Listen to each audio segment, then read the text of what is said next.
Hello, good day and welcome. I'll be answering WAEC 2020 Mathematics Past Question 27. If tan y is positive and sin y is negative, in which quadrant would y lie? Now, we have four quadrants: the first, second, third, and fourth. Now, in this first quadrant, all trigonometric ratios are positive. That is, sine, cos, and tan are positive. Now, in the second quadrant, only sine, theta, is positive. The rest, which is cos and tan, are negative.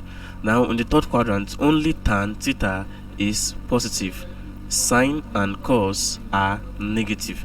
And in the fourth quadrant, only cos theta is positive. Sine and tan are negative. Now from the question, it says tan y is positive and sin y is negative. It simply means that in that particular quadrant, tan is positive and sine is negative. And looking at that, the only quadrant where tan is positive and sine is negative is the third quadrant. So the answer to this question is option C, third only. Thank you, and you should subscribe to this channel for more videos on past questions.